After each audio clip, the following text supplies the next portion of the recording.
बांग्लादेश की अंतरिम सरकार के मुखिया मोहम्मद यूनुस 4 दिन के लिए चीन के दौरे पर गए थे। वजह थी चीन को निवेश करने के लिए निमंत्रण देना ताकि बांग्लादेश में फैल रही भुखमरी कम हो। लेकिन इस दौरान यूनुस ने भारत के पूर्वोत्तर के राज्यों के बारे में कुछ ऐसा कहा जिसके बाद से ये लग रहा है कि निवेश तो सिर्फ बहाना है। असल में तो बांग्लादेश और चीन साथ मिलकर भारत के खिलाफ कोई बड़ी साजिश रचने का प्लान कर रहे हैं। क्या है पूरा मामला, आज हम इस पर बात करेंगे। नमस्ते, मेरा नाम है आयुष और आप देख रहे हैं ABP live world.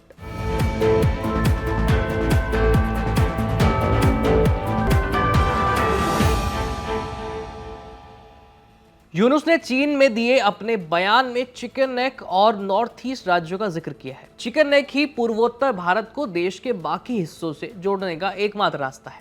Mohammad Yunus ने भारत के पूर्वोत्तर राज्यों का जिक्र करते हुए कहा कि भारत के 7 राज्य, भारत का पूर्वी भाग जिन्हें 7 बहनें यानी 7 सिस्टर्स कहते हैं, ये चारों ओर से भूमि से घिरे हुए हैं। भारत का लैंडलॉक्ड क्षेत्र है ये, इनके पास समुद्र तक पहुंचने का कोई रास्ता नहीं है। इसके बाद मोहम्मद यूनुस ने जो कहा वो भारत के लिए एक विशेष मैसेज रखता है। उन्होंने कहा कि इस पूरे क्षेत्र में जो समंदर है उसका एकमात्र गार्जियन बांग्लादेश है। यूनुस ने ये टिप्पणियां पिछले हफ्ते 26 से 29 मार्च के बीच अपनी चीन की 4 दिवसीय यात्रा के दौरान की, लेकिन उनके भाषण के वीडियो क्लिप अंतरिम सरकार ने अपने सोशल मीडिया से अब शेयर किए हैं। गौरतलब है कि यूनुस चीन से व्यापार संभावनाओं पर चर्चा करने के लिए बीजिंग गए थे, लेकिन उन्होंने अपने देश के व्यापार की चर्चा करने के बजाय उन मुद्दों को उभारा जो उनकी नज़र में इस क्षेत्र में भारत की कमजोरी है।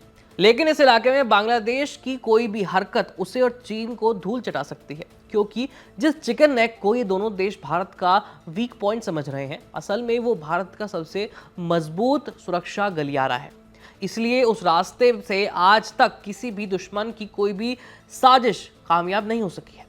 चीन को अपने देश में निवेश करने के लिए बुलाना और समुद्र के जरिए व्यापार बढ़ाने की बात करना, ये जो यूनुस की जो तरकीब थी समझ में आती है। लेकिन इस पूरे समझौते में भारत के पूर्वोत्तर के राज्यों का चारों ओर से भूमि से घिरे होना और समुद्र से दूर होने का क्या मतलब है, इसका क्या तुक है, ये समझ नहीं आ रहा है। और बांग्लादेश के आर्थिक विकास का चिकन नेक कॉरिडोर से क्या लेना देना है? कुछ भी नहीं। और यूनुस आखिर किस आधार पर यह दावा कर रहे हैं कि बांग्लादेश हिंद महासागर का एकमात्र गार्जियन है? भले ही नॉर्थ ईस्ट के राज्य समुद्र से दूर हों, लेकिन बंगाल से लेकर के तमिलनाडु तक और पूर्व में अंडमान निकोबार, यहाँ हर जगह भारत ही है। और खुद बांग्लादेश 3 तरफ से भारत से घिरा हुआ है। इस इलाके में हिंद महासागर का गार्जियन हिंदुस्तान है, ना कि बांग्लादेश। वैसे ड्रैगन की हर चाल और बांग्लादेश के बदलते सुर को समझते हुए भारत ने न केवल इन खतरों के प्रति सतर्कता वाला भी अपना रवैया अपना लिया है, बल्कि अपनी रणनीतिक स्थिति को भी लगातार मजबूत कर रहा है। भारतीय सेना ने इस क्षेत्र में अपने सुरक्षा उपायों को बढ़ाते हुए कई नई तैयारियां की हैं।